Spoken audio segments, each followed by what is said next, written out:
கர்த்தருக்குள் பிரியமானவர்களே, பிப்ரவரி 9 இன்றைய பனித்துளிகளின் தலைப்பானது நம் தகப்பன் கிறிஸ்துவே. வசனம் இப்படியாக சொல்கிறது. அப்போஸ்தலர் 17வது அதிகாரம் 26வது வசனம். மனுஷ ஜாதியான சகல ஜனங்களையும் அவர் ஒரே இரத்தத்தினாலே தோன்ற பண்ணி பூமியின் மீதெங்கும் குடியிருக்க செய்து. இனவெறி என்பது அமெரிக்கர்களிடையே மேலோங்கி நின்ற காலம் அது. கருப்பு நிறத்தவர்கள் தாழ்ந்தவர்களாகவும் சமூகத்தில் ஒதுக்கப்பட்டவர்களாகவும் இழிவானவர்களாகவும் நடத்தப்பட்ட அந்த காலம். வெள்ளையர்களுக்கும் கருப்பர்களுக்கும் தனித்தனி பள்ளிக்கூடம் அமைக்கப்பட்டிருந்தது.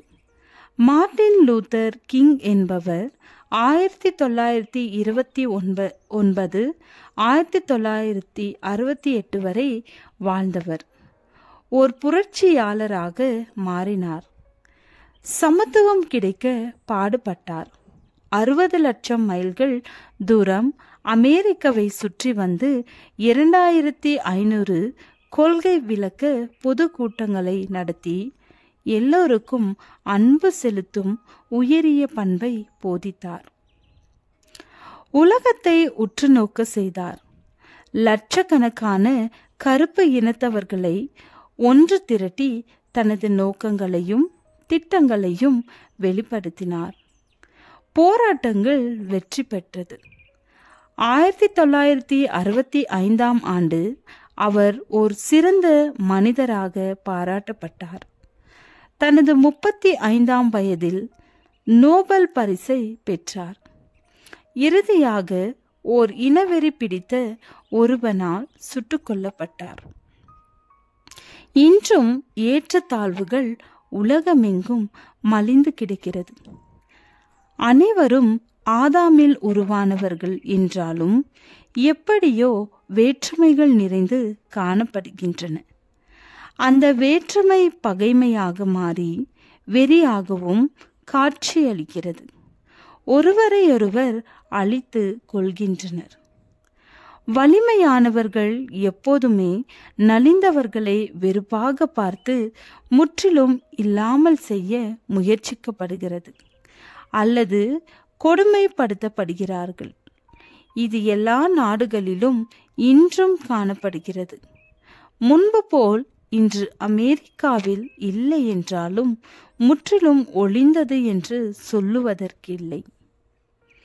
நீங்களோ உங்களை அந்தகாரத்தினின்று தம்முடைய ஆச்சரியமான ஒளியினிடத்திற்கு வரவழைத்தவருடைய புண்ணியங்களை அறிவிக்கும்படிக்கு தெரிந்து கொள்ளப்பட்ட சந்ததியாயும் ராஜரீகமான ஆசாரிய கூட்டமாயும் பரிசுத்த ஜாதியாயும் அவருக்கு சொந்தமான ஜனமாயும் இருக்கிறீர்கள். இயேசு கிறிஸ்து ஓர் சமத்துவ போராளி. அவர் வாழ்ந்த காலங்களில் அதற்காக பெரிதும் பாடுபட்டார்.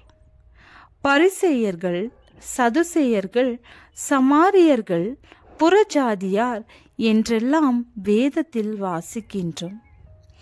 இவர்களை கண்டிக்கவும் தனது புரட்சிகரமான கருத்துகளால் அன்பையும் ஒற்றுமையையும் ஏற்பட செய்தார். குடும்பங்களில் இது ஒழிய வேண்டும்.